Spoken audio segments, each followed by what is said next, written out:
"Tom, put the knife down. You are still a good man." The words did not come like a command, but like a prayer.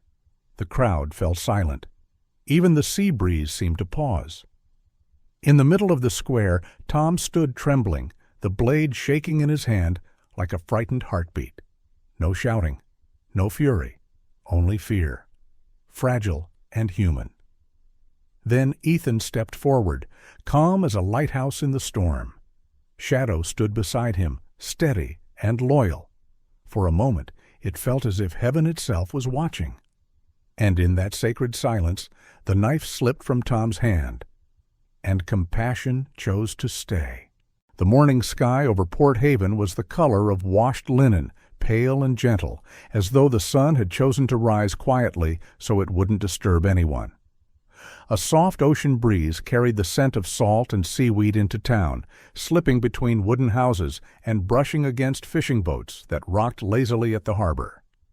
Gulls called in long, drawn-out voices, and the waves rolled in slow rhythms, singing the same ancient lullaby they had whispered for centuries. Port Haven was not a place of noise and rushing life.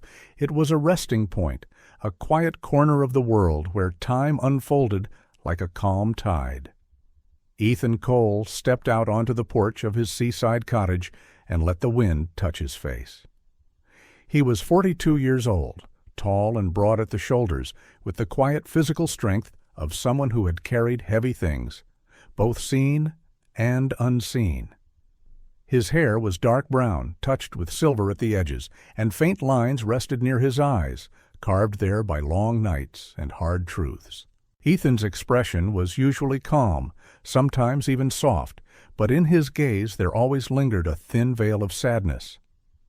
He was once a Navy SEAL, a man who had moved through shadows and deserts, through places where fear had a different name. Now he lived beside the ocean, as though the waves might wash those memories smooth again. He did not talk much, not because he disliked people, but because silence had become a friend.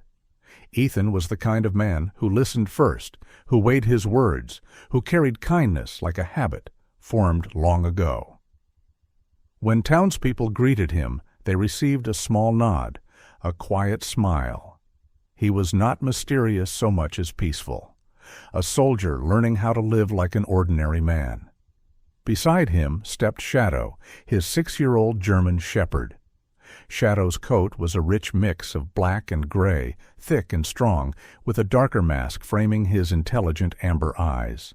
He was large, muscular, but he moved with grace, calm and measured like his owner. Shadow rarely barked.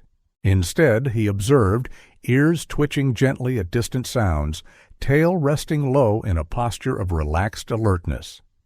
Years ago he had trained in disaster response, not to attack, but to find, to protect, to bring safety from chaos. Those instincts never left him. Yet beneath the discipline was a soft warmth. Children who passed on the street sometimes waved from afar, and Shadow would simply flick his tail as though offering a polite bow. Together, Ethan and Shadow followed the walking path that traced the shoreline. The sea glittered silver beneath the soft morning light, and the town stretched behind them, small, weather-worn, and deeply loved by those who stayed. Fishermen loaded nets while exchanging quiet greetings. Elderly couples strolled hand in hand as though holding on to both memory and balance. Port Haven was simple, and in its simplicity there was a rare kind of grace.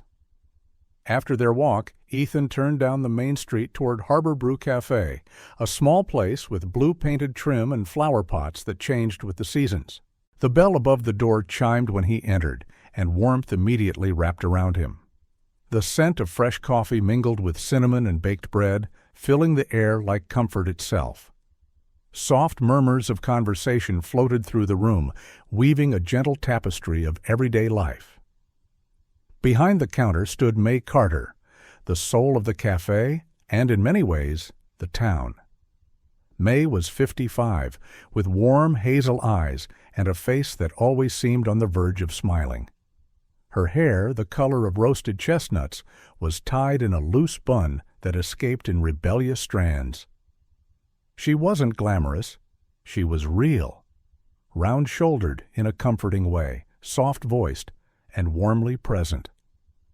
There was a kindness in May that came not from an easy life, but from having known grief and choosing compassion instead of bitterness. Years ago, loss had hollowed her world for a time, but she rebuilt it around warmth, coffee cups, and human connection. "Morning, Ethan," May greeted, her voice rich and soothing, like the smell of the cafe itself. Her eyes softened when she saw Shadow. "And good morning to you, sweetheart." Shadow's tail tapped the floor once in acknowledgement. Ethan gave a small, grateful smile. "Morning, May?"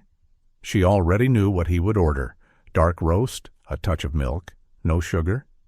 She poured it slowly, as if the ritual itself had weight, as if it mattered that things were done with care.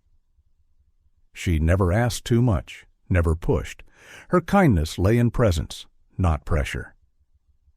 Ethan carried his mug to his usual table by the window, where sunlight filtered gently across the wooden floor.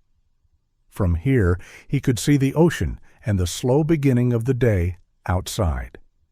Shadow lay at his feet, curling into a relaxed position, but keeping his senses quietly awake.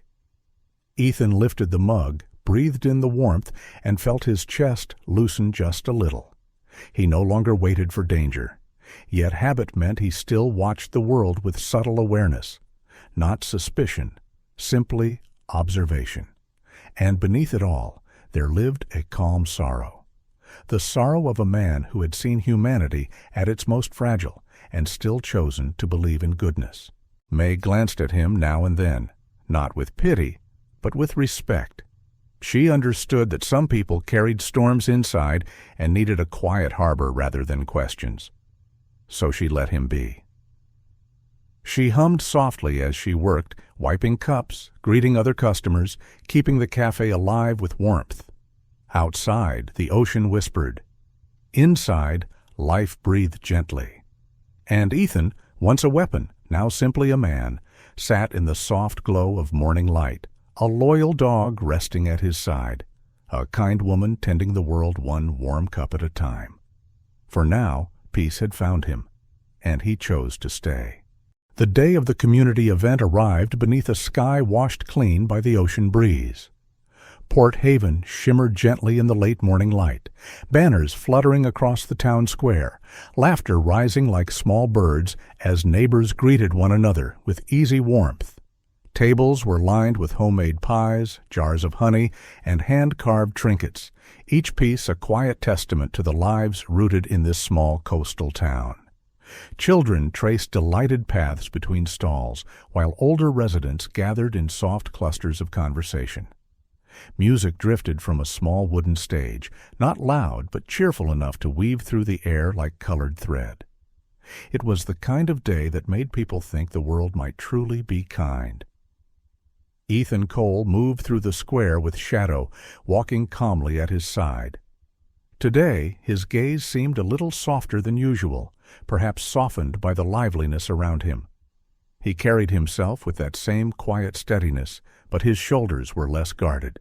Shadow, too, appeared relaxed, his ears swiveling gently as he took in the world with those deep amber eyes. The dog matched Ethan's pace as though they shared one unspoken rhythm. People nodded to Ethan, offering small greetings, and he returned them with a polite smile. Even in a crowd, he seemed like a man who respected space, who never intruded, who listened before he spoke. Port Haven returned that respect naturally. Near the far side of the square, where the line of food stands met the open lawn, Ethan noticed a small section marked off for demonstrations by the local K-9 unit. That was where he first saw Emily Parker. Emily was in her late 20s, tall and athletic, with a disciplined yet approachable air. Her hair was sandy blonde, pulled back neatly, though a few wisps had escaped, softening the strong lines of her face. Her eyes were a clear gray blue, bright with focus and quick understanding. There was a steadiness to her posture, the kind formed by years of responsibility carried without complaint. Emily had grown up in a tough household where emotions were rarely spoken aloud, and she had learned early to rely on composure rather than noise. She was kind, though she did not advertise it. Her kindness appeared quietly, through patience, through the way she spoke gently to anxious people, through the loyalty she offered those she trusted. Beside Emily sat Bolt, the K9 partner assigned to her. Bolt was a German Shepherd as well, slightly younger than Shadow at 4 years old, with a sharper, more angular face and a coat of dark sable that caught the light in bronze streaks. His ears stood proudly, and his gaze was razor alert, scanning the surroundings with the precision of a trained guardian. Yet behind the discipline there was a spark of eagerness, a playful brightness that hinted at the puppy he once was. Bolt adored Emily in the quiet, absolute way only dogs seem capable of. He worked not because he had been trained to obey, but because he wanted to keep his person safe. To strangers he might have appeared distant, but to Emily he was loyal warmth wrapped in muscle and instinct. Ethan paused for a moment, watching the demonstration as Emily explained calmly to the gathered crowd how K9s assisted in search efforts and public safety. Her voice carried the assurance of someone who had earned trust through competence rather than force. Shadow stood beside Ethan, his posture easy but observant, tail still, ears relaxed yet attentive. As Emily gave Bolt a command, the dog moved with impressive control, responding with a kind of fluent understanding that stirred a faint smile across Ethan's features. There was something deeply moving in the bond between human and animal. Perhaps he recognized himself in it. Perhaps he recognized Shadow. When the demonstration ended, people approached Emily with questions. She answered everyone with patience, offering brief smiles that softened her professional demeanor. Ethan stepped forward out of courtesy more than curiosity, offering her a respectful nod when she glanced his way. She noticed immediately the quiet gentleness in him and the self-contained dignity of the dog at his side. Many people looked at Shadow with admiration. Emily looked with recognition. "Beautiful shepherd," she said with a small, genuine smile. Ethan replied softly, "His name is Shadow." Emily crouched slightly, allowing Shadow the choice of greeting her. When the dog stepped forward, accepting her presence, her smile grew just a little. Bolt watched from beside her, tail flicking once in acknowledgement, as though greeting an equal. The two dogs shared a brief moment of silent assessment, the respectful exchange of seasoned guardians who understood each other without the burden of language. The afternoon rolled on, sunlight deepening into a softer gold. Voices mingled with the musical hum of the band, and the smell of grilled food drifted gently along the square. Life seemed almost too peaceful to question. Yet peace, Ethan knew, did not erase instinct. It merely offered a place to rest. And instincts never fully sleep. It began with something subtle. Ethan noticed it first in Shadow, who had been resting calmly at his side. Slowly, almost imperceptibly, the dog's posture shifted. The relaxed curve of his body straightened, his head lifted, his ears angled forward, not sharply, but with intention. His eyes locked onto something in the distance. Bolt's shift followed moments later. Where moments earlier there had been quiet alertness, now there was stillness, the focused stillness of trained sentinels sensing a change in the air. Neither dog barked, neither lunged. They simply became statues of awareness. Ethan's breath stilled. His body remembered this feeling from years when awareness had been survival. Emily's hand, halfway to adjusting Bolt's collar, froze. She followed his gaze, then Shadow's, tracing the invisible line that pointed across the square toward the edge of the crowd. There, standing just slightly apart from the flow of people, was a man in a gray coat. He was neither young nor old, his posture uncertain, his presence strangely out of rhythm with the rest of the town. His shoulders curved inward as though protecting something fragile inside his chest. His hair was unkempt, dark with stray strands brushing across his forehead. His eyes, from where Ethan stood, seemed distant, unfocused, as if he existed half a step away from the world. He did not move like someone enjoying the afternoon. He moved like someone searching for ground, but never quite finding it. The man was not doing anything alarming. He did not shout or wave his arms. He merely stood, slightly apart, slightly lost, like a note of minor key in a bright major melody. And yet every instinct in both dogs had shifted toward him. Ethan watched in silence. Emily felt the same awareness ripple through her, not fear, but attention. In the space between one breath and the next, the cheerful sound of the festival seemed to fade, replaced by the quiet drum of instinct and uncertainty. Shadow's amber eyes did not waver. Bolt's tail lowered, his focus narrowing. The two dogs, who moments earlier had been symbols of warmth and training, now resembled wolves sensing a change in the wind. And Ethan understood. Something in the air had changed, something fragile, something delicate, something that required care. But no one rushed forward, no one panicked. There was only silence and the soft, watchful gaze of two guardians waiting. The soldier stood still. The sea wind held its breath, and the story turned a quiet page. The music from the stage continued, but to Ethan it now sounded distant, like it was drifting in from another world entirely. The square was still full of movement and soft laughter, yet all of that became background to the single thread of tension pulling tight inside his chest. Shadow stood rooted beside him, completely still. Bolt mirrored the same statue-like posture a few yards away. And all of that silent focus pointed toward the man in the gray coat. Ethan's eyes followed that line. He saw the way the man's shoulders curled inward, the way his head tilted down just slightly, as though the sky itself were too heavy a weight to bear. His clothes hung awkwardly, like garments borrowed from someone else. He looked pale, unshaven, weary in a way that spoke not of one bad night, but of many. His name, Ethan would learn soon enough, was Tom Walker. Tom was in his late 30s, tall but slightly stooped, his frame thin as though he often forgot to eat. His hair was dark brown and unevenly cut, some strands sticking out as though he had trimmed it himself without care. His eyes were the most striking thing about him, though not because they were beautiful. They carried a frantic shine, like windows rattling in a storm. Beneath that shine was something raw and fractured, fear, confusion, grief, all crushed together into something unstable. Tom looked like a man who had once belonged somewhere, but had been blown loose from his life by a sudden, merciless wind. People passed him without truly seeing him, as one often does with quiet figures at the edge of a crowd. Yet to those who understood instinct the way Shadow and Bolt did, Tom was not simply another face.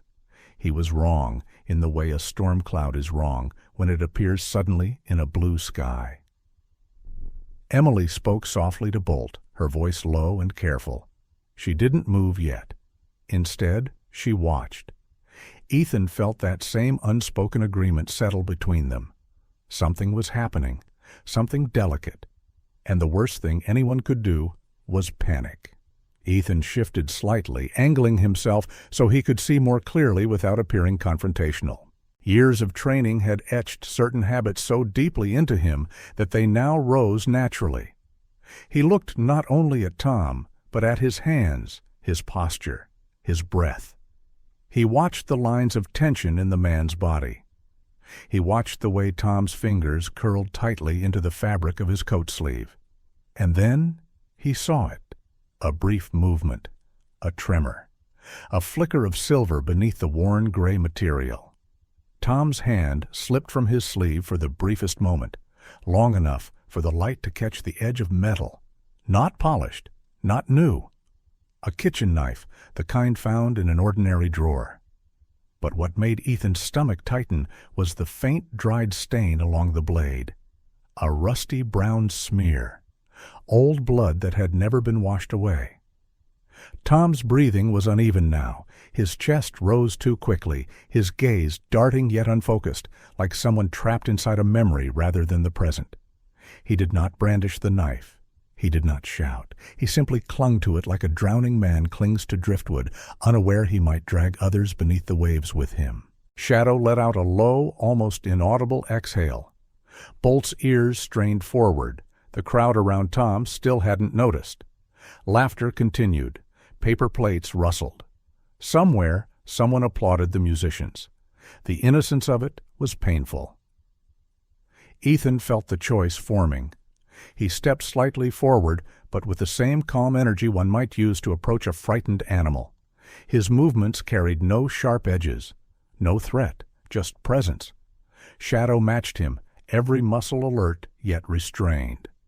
Emily's eyes locked on Tom now. She did not shout for backup, not yet. She knew well enough that loud voices and sudden movement would ripple into panic, and panic was often more dangerous than any single knife. Tom's lips parted. His eyes filled suddenly, as if with invisible tears. He wasn't looking at the festival anymore. He was looking inward, trapped inside something no one else could see. There was pain there, deep, crushing, ancient in its heaviness. Perhaps loss, perhaps guilt, perhaps too many nights without sleep until the mind fractured along invisible seams. He tightened his grip. The dried blood along the blade caught the light again. Ethan's voice emerged, steady and warm. Not loud, not commanding, simply human. "Sir?"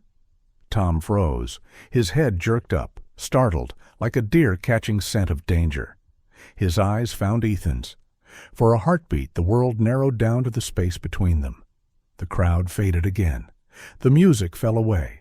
Even the wind seemed to hover, waiting. Ethan held his gaze, not with accusation, not with hostility, but with a quiet plea, a recognition, the look of someone who had seen brokenness before and refused to treat it like a monster. Shadow stayed still, a silent wall of protection. Bolt did the same across the square, Emily's calm guiding him. And in that fragile, suspended moment, Ethan understood something undeniable. If fear spread through this peaceful square, if one scream broke the delicate balance, the entire crowd could become a wave, pushing, running, crushing. People would be hurt, not because Tom wanted it, but because panic moves faster than reason. So Ethan did the only thing he could. He remained gentle. He breathed slowly, as though his calm might ripple outward. He waited. And Tom Walker, standing in the center of a day that should have been joyful, trembled like a branch trapped in a storm he never meant to summon. The knife remained half hidden beneath his sleeve. The dried blood stayed where it had always been, a silent witness to some unknown moment of desperation.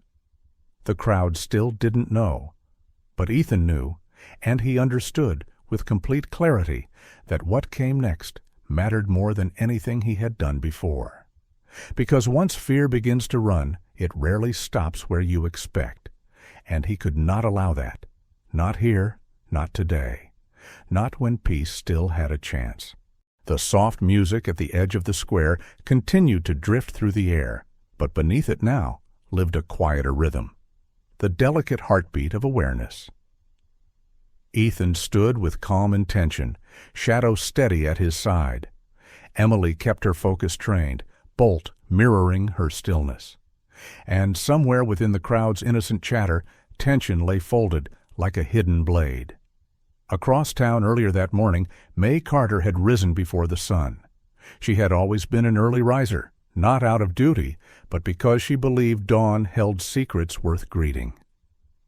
May, with her chestnut hair pinned loosely and her warm hazel eyes that never lost their kindness, had prepared extra trays of pastries and brewed several large carafes of strong, fragrant coffee. She had organized volunteers to deliver refreshments to the officers, helping with festival safety. Compassion had simply become her second nature. Life had once knocked her breathless with loss, and instead of closing her heart, she had decided it should remain open.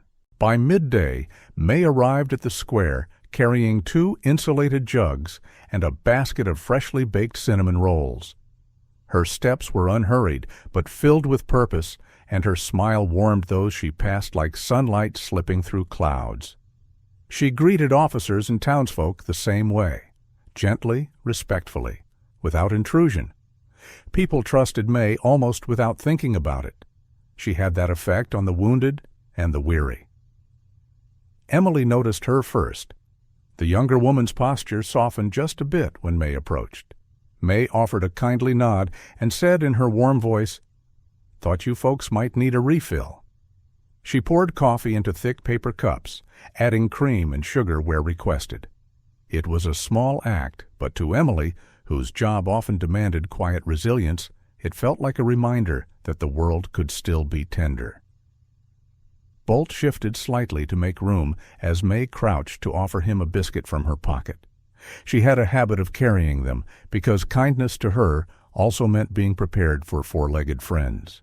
Bolt accepted gently, tail sweeping once across the ground. May smiled at the gentle dog, then at Shadow watching from across the way. Her heart always softened around creatures who protected others. Perhaps she saw something sacred in loyalty. Emily took a grateful sip of coffee. Exhaustion sometimes settled into her shoulders, the weight of responsibility heavier than the uniform she wore. She glanced toward the edge of the square, where Ethan now watched Tom Walker with calm vigilance. Something about Ethan's presence, quiet, controlled, and deeply human, reassured her. She did not know him well, yet sensed the depth beneath his silence. May followed Emily's gaze and saw Tom, the lonely figure in the gray coat. She didn't know the details, but her instincts recognized a person drowning. The worry in her eyes was not judgment. It was sorrow. She lowered her voice gently. "Do you know him?" Emily nodded once, still observing the scene. Her voice softened. "His name is Tom Walker. He used to work maintenance around town. Kind man, helpful, never caused trouble." Her words carried both truth and regret. May listened quietly, her hands wrapped loosely around an empty cup. Emily continued, speaking not as an officer, but as a fellow soul trying to understand. He was steady, quiet, the kind of person who fixed things without being asked, who stayed late if something needed doing. Then he lost someone close, suddenly. And since then, he hasn't really come back to himself. A shadow crossed Emily's features, the empathy of someone who had seen too many people unravel quietly in plain sight. May felt a familiar ache in her chest. Grief, she knew, did not always cry out loud. Often it hid inside gaze and breath and sleepless nights. She glanced again at Tom, seeing not a threat, but a heart cracked too deeply. "Some storms don't pass," she murmured softly. "People just learn to stand in them." Emily nodded. There was no villain in her voice, only compassion wrapped in caution. She did not excuse danger, but she did not strip humanity from the source of it. Bolt stayed close, sensing the delicate balance. He was a working dog, trained to act when necessary, but he also recognized gentleness when he saw it. Tom Walker didn't look angry. He looked lost. Across the square, Ethan remained the quiet anchor. He didn't raise his voice. He didn't move abruptly. His calm settled over the moment like a warm blanket laid across trembling shoulders. Shadow watched Tom with deep amber eyes that held no hate, only awareness and a protective readiness that stayed gentle as long as it could. The story was no longer a simple line of good and evil. It was a web of fragile hearts, some still whole, some fractured, meeting in the same fragile breath of time. May placed the remaining pastries on a nearby table and stepped back, trusting Emily and Ethan but offering silent support. She had lived long enough to know that kindness could not always fix what was broken, but it could stand beside it, and that, sometimes, was enough. As the breeze carried the scent of sea salt and cinnamon through the square, 3 lives, Ethan, Emily, and Tom, hovered at a crossroads. A soldier learning to live, an officer balancing duty with compassion, and a broken man fighting storms no one else could see. And through it all, kindness did not close its eyes. It stayed awake. It watched. It waited. Because kindness, once chosen, never really sleeps. The world did not break with a scream. It did not shatter with chaos or violence. It changed in silence. In the center of the Port Haven Square, beneath the soft afternoon sky and the drifting threads of festival music, Tom Walker's hand emerged from the gray fold of his coat. His fingers trembled, not with anger, not with rage, but with a brittle, exhausted fear that seemed to come from somewhere far inside him. A simple kitchen knife rested there, dull and worn, its metal catching a shard of sunlight so brief it looked almost accidental. Tom did not raise it. He did not swing it. He simply held it, shaking, like a drowning man clutching at whatever he could grasp. His pale face was tight with panic, his breath unsteady, his eyes unfocused and glassy, as though he stood alone in some terrible inner storm, while the rest of the town continued to move around him. The crowd did not yet understand. Conversations faltered, but did not stop. Music drifted, unaware. But Shadow knew. The German shepherd stepped forward without a sound, his strong body gliding into place with the quiet certainty of a guardian who had answered this call long before anyone else. He did not bare his teeth. He did not bark. Instead, he stood, solid, calm, unwavering, a living statue cast from loyalty and night-dark fur. His amber eyes fixed gently upon Tom, not accusing, not threatening, simply watching with the deep and steady patience of a creature that understands fear but refuses to bow to it. Ethan followed. His movements were slow enough to reassure, steady enough to command gravity without force. He walked toward Tom as though approaching a wounded bird, careful not to startle what little hope remained. His tall frame cut softly through the space between them, his expression composed, voice still resting somewhere in his chest, warm, unhurried, ready. Behind him the festival softened into hush. A few people began to notice the tremor in Tom's hand, the flicker of metal. Breath caught in unseen lungs. The air grew fragile. And yet no one screamed, no one ran. The world simply held still. Ethan stopped at a distance that was safe yet close enough for his words to reach a buried place in Tom's heart. He let the silence sit for a moment, letting it soften instead of sharpen. Then, gently, he spoke. His voice was low, calm, almost like a familiar lamp glowing in a darkened room, the kind of warmth that does not demand, but invites. "Tom," he said.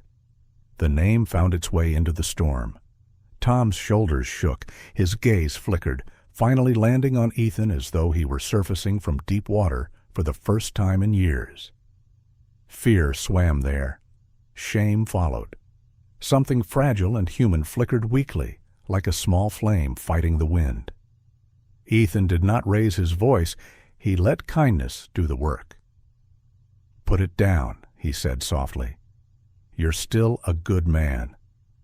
There was no blame, no judgment, only recognition, the recognition of a soul still worth saving. The words reached Tom like a hand outstretched through darkness, not grabbing, not forcing, simply offering. Around them, the crowd finally understood enough to stop moving. Feet paused mid-step. Conversations faded into silence. Even the musicians faltered, letting the last note linger uncertainly in the air. And beneath it all, the ever-present sea breeze, that constant voice of Port Haven, seemed to hold its breath, waiting with the rest of the town to see whether hope still had a place in the world. Tom's hand trembled harder. His lips parted as though he wanted to speak, though no words came. The knife wavered but did not rise. He looked at Ethan, at Shadow, at the strange quiet circle that had formed around him. Not of force, but of trust. His chest rose and fell too quickly, the panic fighting for control. Yet the gentleness in Ethan's voice lingered like steady light breaking through storm clouds. And so the moment remained there, suspended, fragile, silent, a single breath stretching across the square. A broken man, a waiting guardian, a soldier's voice wrapped in mercy. The crowd did not move, the wind did not stir, and the sea, as if honoring the gravity of the moment, fell silent along the shore. For a breathless moment, the world stood still with Tom Walker's trembling hand suspended above the stone path, the dull kitchen knife glinting faintly in the soft afternoon light. The breeze that usually moved freely across Port Haven seemed to hesitate, caught somewhere above the rooftops, as though the sky itself refused to exhale until the moment decided which way it would turn. Ethan stood calmly before Tom, his voice still echoing in the space between them, wrapped in warmth and unwavering steadiness. Shadow remained planted like a living monument, his amber eyes filled with quiet loyalty. The crowd hovered in a circle of silence, fragile as glass, and Tom, pale, exhausted, and shaking, finally let go. The knife slipped from his fingers. It did not crash or clatter. Instead, it struck the cement with a small, almost timid sound, like a pebble dropped into still water. Yet that tiny sound rippled outward with immense relief. Shoulders loosened, held breaths escaped. Hearts that had clenched in fear softened back into their natural rhythm. The world began breathing again. The festival music remained hushed, as if unwilling to intrude upon the sacredness of the moment. Even the gulls above returned gradually to their drifting calls, their wings carving gentle paths through the sky. Tom stared at his empty hand in disbelief, as though he could not understand how it had released what had once felt like his only anchor. His fingers continued to tremble, the tremor born from something deeper than fear. The sudden collapse of a storm too long held inside. His lips quivered.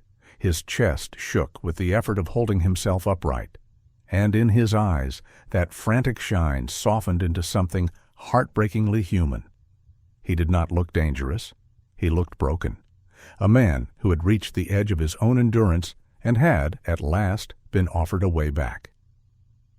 Emily Parker stepped forward with the careful grace of someone who had trained her entire life to move between chaos and calm without disturbing either. Her tall, composed figure radiated steadiness. Bolt stayed beside her, poised but relaxed now that the danger had ebbed. Emily had learned early, from a childhood where tempers flared and silence became refuge, that the truest form of strength often lay in gentleness. And so, when she approached Tom, it was not as a captor approaching a suspect. It was as one soul approaching another who had simply lost the road. Her voice was low and kind as she spoke to him, explaining each step before she made it. She did not shout or demand. She offered reassurance, one word at a time. Tom, still trembling, did not resist. His shoulders sagged beneath the weight of exhaustion, as though he had been holding up the sky alone and someone had finally lifted it from him. Emily guided him with care, ensuring safety without humiliation. It was not force. It was protection. For him, for others, for the fragile balance that kindness had just restored. Ethan remained near, his steady presence continuing to anchor the scene. He watched, not with suspicion, but with concern that was free of judgment. His calm was not relief that danger had passed, but gratitude that compassion had prevailed. He understood deeply that in moments like these, the smallest spark of anger could fracture everything. And so he offered quiet support, his expression warm, his stance open, allowing Emily to complete her duty with dignity and grace. Shadow stayed alert but peaceful, sensing that the worst had passed, and that what remained was simply sorrow settling gently back into the man before them. May Carter watched from a short distance, her hands wrapped around a paper cup she had forgotten to set down. Her hazel eyes glistened, though her expression was not one of fear. It was one of aching empathy, the kind that comes from recognizing the pain of another and wishing with all your heart that you could carry a piece of it for them. May believed that grief had a way of bending people, of reshaping them into quieter, more fragile versions of themselves. Tom Walker now looked like a man carved entirely from that grief. And yet, even within that sorrow, there remained a flicker of something tender, the knowledge that he had chosen not to let his despair spill outward into harm. A few bystanders took gentle steps back, but no one shouted accusations.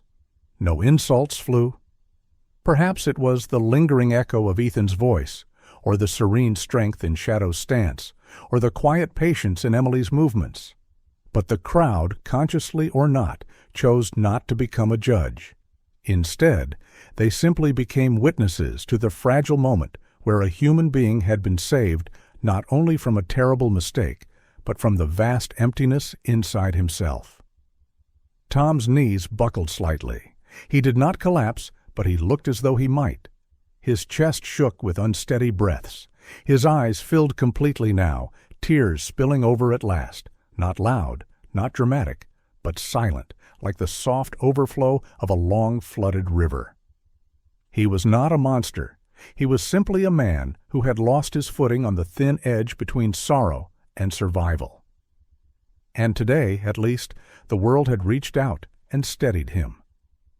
Emily finished securing the situation with calm professionalism, ensuring that Tom could neither harm himself nor others, but her touch remained light, her tone gentle. Bolt stood close, tail low, gaze softening. Shadow slowly eased back to Ethan's side, his duty completed for now. The great dog's body relaxed gradually, and he leaned ever so slightly into Ethan's leg, seeking the reassurance of familiar contact. Ethan rested a quiet hand between Shadow's ears, gratitude passing through that simple gesture. The knife still lay on the ground, dull and harmless now, its dried stain catching what little sunlight reached it. It had not cut anyone today. It had not written tragedy into the story of Port Haven. Instead, it had become a symbol of something else, a reminder of how thin the line can be between despair and disaster, and how essential it is that compassion stand guard at that border. Tom whispered something unintelligible, a fractured apology perhaps, or a confession meant only for the wind. His voice broke as it left him.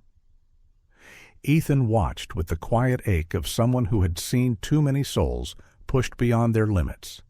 He felt no triumph, only relief, and a sadness born of understanding just how fragile people truly are. The festival slowly resumed its breath, though softly, respectfully, as though aware it had stood at the edge of something tender and should step lightly as it moved past. Parents gathered children a bit closer. Friends exchanged looks that spoke of gratitude rather than gossip. The town itself seemed to bow its head in silent prayer for the man who had nearly disappeared inside his own grief. No one celebrated. No one cheered. The victory belonged to stillness, to patience, to the quiet courage of choosing kindness over fear. Tom Walker did not vanish into darkness that day. He did not become a tragic headline. Instead, he remained, trembling, wounded, painfully human, yet safely within the fragile circle of people who had refused to abandon their compassion. And that, more than anything, was the breath the world had been holding. The knowledge that even at its most fragile, empathy still had the strength to carry someone back from the edge. The small sound of the knife striking the pavement had been enough to let the whole town breathe again. And for that, the ocean seemed to sigh with relief. Evening sunlight began to drift lower across Port Haven, painting the square in soft amber tones as if the sky itself wished to bless the quiet mercy that had just unfolded there. The danger had passed. No one was hurt. And slowly, gently, life began flowing back into the town, like the tide returning after a storm. Conversations resumed, but they were softer now, tinged with gratitude. The music returned, but with a quieter humility, as though even melody understood that something sacred had taken place. Bolt sat beside Emily, his sable coat gleaming warmly beneath the setting light. His ears remained upright and attentive, but the tension had eased from his frame. He looked dignified, yet gentle, the picture of a trained protector who had done his duty not through force, but through stillness. Several townspeople approached tentatively, their faces full of admiration. A young man with sandy hair and shy blue eyes named Peter Hale, a local librarian known for his soft voice and thoughtful nature, knelt down a respectful distance away. He was in his early 30s, slender, kind, the sort of person who believed deeply in listening before speaking. Peter had always been a little reserved due to years of shyness in his youth, but animals seemed to draw out his warmth. He whispered gently, praising Bolt with genuine awe. Emily stood nearby, composed as always, though her eyes held a small glow of quiet pride. She didn't exaggerate or dramatize. She merely acknowledged the thanks with a modest nod, her gray-blue eyes softening. Her calling had never been about attention. It had always been about service. Bolt looked up at her, tail sweeping lightly along the ground, as if the two shared an unspoken understanding. They always had. A short distance away, Shadow leaned into Ethan's side as children and adults alike approached to offer thanks. Shadow accepted the attention politely, especially when an elderly woman named Ruth Jennings, small, silver-haired, with a face full of fine laugh lines, wrapped her thin arms gently around his neck. Ruth had spent decades as an elementary school teacher, and her tender disposition had only grown with age. She whispered gratitude into Shadow's fur, her voice trembling just a little. Shadow remained still and calm, allowing the embrace like the patient guardian he was. People looked at Ethan with new eyes. He cut a quiet figure as always, tall, steady, a hint of silver in his dark hair. But now there was something warmer in the way they regarded him. He had never asked for attention, yet gratitude flowed toward him in soft murmurs. "That man saved us more than we'll ever know," someone whispered nearby. "He didn't shout. He didn't scare anyone," another replied. "He just cared." Ethan offered little in response beyond a humble nod or faint smile. He didn't believe the day belonged to him. He believed it belonged to calm, to the choice of compassion over fear. His gaze drifted to Tom Walker, now safely supported, and a quiet sadness remained behind his eyes. Because Ethan knew victory did not erase pain, it simply gave the broken another chance to heal. May Carter, her heart still full and trembling, decided that Port Haven needed something sweet to carry it through the evening. She returned to Harbor Brew Cafe and came back rolling a small cart filled with warm apple pies, their golden crusts glistening softly, the scent of cinnamon curling through the air like a gentle blessing. May was never more herself than when she was feeding others. It was her way of saying, "You are safe here. You are loved. You belong." She carried plates to people personally, pressing them into grateful hands with a smile that felt like steady sunlight after a storm. Her hazel eyes softened when she reached Ethan. She gave him an extra slice, though she pretended it was by chance. He accepted it with quiet gratitude. Shadow received a small biscuit, baked earlier that morning because May always kept a few aside for the dogs who protected the town better than anyone ever knew. The crowd never erupted into cheers. That would have been out of tune with the moment. Instead, a hush of thankfulness swept through like a warm whisper. People spoke gently, aware of the fragility that still lingered. No one called Tom a monster. No one turned the day into rumor. Instead, the town held its dignity. Bolt rested close to Emily's side, while children watched him with admiration. Shadow stayed close to Ethan, content and calm. The two dogs, silent gatekeepers of the day, were honored not with medals or ceremony, but with affection and respect. Their reward was simply knowing that the world they guarded still breathed softly and peacefully. And Ethan, the man who had once walked war-torn lands, now stood quietly among neighbors who spoke of him in warmer tones. They saw past his stoic exterior and recognized the kindness that lived beneath. They understood at last that strength could look like gentleness, and that the bravest thing in the world might sometimes be a soft voice in a dangerous moment. As evening deepened, lanterns flickered to life across the square. The town felt lighter, not jubilant, not loud, simply relieved, as though every heart had finally exhaled at the same time. May's pies disappeared slice by slice, accompanied by small smiles and grateful sighs. Music resumed with a mellow tune carried softly by the breeze. Port Haven, once again, belonged to peace. And those who kept that peace did so quietly, without boasting, like silent gatekeepers standing at the edge of the world, ensuring kindness always had a place to rest. The ocean greeted the new day long before the town fully woke. Waves rolled in, slow and steady, whispering against the sand, like prayers spoken in a language older than memory. The sky over Port Haven shifted gently from deep blue to pale rose, then to a soft, glowing gold, as if the sun were lifting itself with reverence. A faint breeze brushed across the shoreline, carrying the cool scent of salt and distant journeys. It was the kind of dawn that did not rush, choosing instead to unfold with patience, as though it understood that healing, too, required time. Ethan Cole sat alone upon a weathered wooden bench overlooking the water. The bench had been there longer than most residents could remember, carved smooth by years of wind, rain, and quiet conversations with the sea. Ethan leaned forward slightly, elbows resting upon his knees, hands loosely clasped. His dark brown hair caught faint strands of sunlight, and the early glow softened the lines across his face. He looked calmer than he had in a long time, still thoughtful, still a man shaped by shadows. But the heaviness in his eyes had eased into something gentler, something almost peaceful. Shadow rested close beside him, his strong body stretched along the sand, his head nestled carefully against Ethan's leg. The German shepherd's black and gray coat shimmered in the early light, each strand brushed by dawn. His amber eyes were half closed, yet still alert in that quiet, instinctive way. He breathed slowly and deeply, as if the world finally felt safe enough for him to relax fully. Every now and then he shifted closer, pressing his weight lightly against Ethan, a silent reminder that neither of them needed to face the world alone anymore.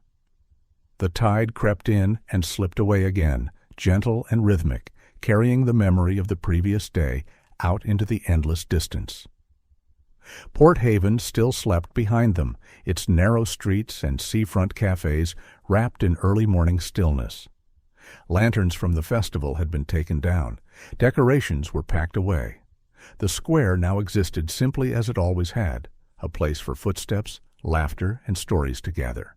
Somewhere in those quiet streets, May Carter likely prepared for the morning, tying her chestnut hair loosely as she warmed the ovens of Harbor Brew Cafe. May had cried softly the night before, not out of fear, but out of relief. She had baked late, because baking was her prayer, and kindness her answer to every sharp-edged life had ever dealt her. Emily Parker had returned home to her small apartment overlooking the outskirts of town. It was modest, neatly kept, lined with books and framed photographs. She had sat on the floor beside Bolt, stroking his sable fur while the loyal dog rested his head on her lap.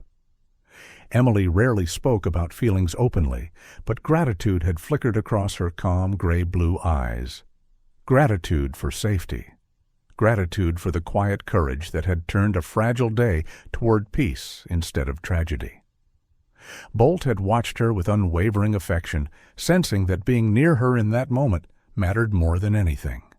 And Tom Walker, the man in the gray coat, spent the night beneath careful, compassionate observation. Not jailed as a villain, but guided as someone who had slipped too far toward the edge. There were people there trained to help him find his footing again, people who would listen first, speak later. Tom had fallen asleep at last, not peacefully, but with the faint beginning of rest, a luxury grief had long denied him. He was not redeemed by miracle or absolved of pain, but he was no longer alone. That, in itself, was a form of salvation. Ethan thought about all of this in silence. The soldier inside him still existed, the part forged in harsh training and hardened situations. But here, beneath the rising sun of Port Haven, he began to realize something deeper. The world did not always need a warrior of war. Sometimes it needed a warrior of kindness, someone who stood not to strike, but to protect the fragile peace that allowed hearts to heal. The strength he carried had not faded. It had simply changed purpose. No less honorable, perhaps even more so. Shadow shifted slightly, pressing his head more firmly into Ethan's leg, and Ethan laid a steady hand across the dog's head. The familiar gesture anchored him firmly in the present. He inhaled the fresh air, feeling gratitude swell within him, not loud or dramatic, but steady. Gratitude for May's warm laugh, for Emily's quiet strength, for Bolt's unwavering loyalty. For the people of Port Haven, who chose gentleness when fear might have twisted them otherwise. He was not alone in this life anymore. For the first time in many years, Ethan did not feel as though he were only surviving. The past remained, its scars, its silent nights, its echoes. But it no longer defined his every breath. The ocean before him stretched outward, endless and open, mirroring the possibilities that now lay quietly ahead. The sun rose higher, painting the horizon with shimmering gold. Light danced across the water's ripples, scattering blessings across the surface. It felt almost as though the day itself were whispering a benediction. Ethan spoke softly, though there was no one but Shadow to hear him. "I think I finally understand." Shadow lifted his gaze for a moment, as if listening, as if he too understood the weight beneath the words. "I'm not a weapon anymore." The ocean responded with a soft hush against the sand. "I'm a guardian of something kinder." And somehow saying it aloud did not feel dramatic. It simply felt true. He realized then that all along his greatest battle had not been against enemies, or fear, or darkness. It had been the struggle to keep his heart open after everything he had seen. To choose empathy rather than retreat. To stand beside the broken rather than simply defend against them. And yesterday, in the delicate hush of that fragile moment, he had chosen love over fear.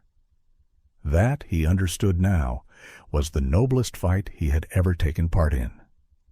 Shadow gave a quiet sigh of contentment, as though sealing the truth with breath. The sun continued climbing, warm and patient. The world brightened. And for the first time in years, Ethan felt as though the light did not merely shine on him, but welcomed him home. He was no longer only a soldier of war. He had become a soldier of compassion. And in that realization lay a peace deeper than silence. It was, he knew, the most beautiful battle of his life. A simple ending, soft, yet deep enough to warm the heart. Happy? In the quiet, honest way that healing often is. In the end, this story reminds us of something deeply human and quietly divine. Sometimes miracles do not arrive with thunder or lightning. Sometimes they come softly, like the whisper of the sea at dawn. They come in the form of compassion, spoken gently when fear is loud. They come in loyal hearts like Shadow and Bolt. They come through people like Ethan, who choose mercy over anger, patience over panic, and kindness over judgment. It is easy to forget in daily life that every stranger we meet carries a story too heavy for us to see. Yet God sees. And when we choose empathy, when we pause to listen, when we protect rather than condemn, we take part in His quiet miracles. Perhaps the greatest act of faith is not only to believe in God, but to live out His love in the small moments of every day. So let us be the ones who lift others gently. Let us be the voices of calm when the world trembles. Let us keep our hearts open, even when it is difficult. Because somewhere, someone may be standing at the edge of their storm, waiting for a kindness that could save them. If this story touched your heart, I invite you to share it with others. Leave a comment, subscribe to the channel, and help spread messages of hope, faith, and compassion. And if you believe that God still works through gentle hearts and quiet moments, write Amen in the comments as a prayer for all who are hurting, all who are healing, and all who still believe in grace. May God bless you, keep you safe, and fill your days with peace.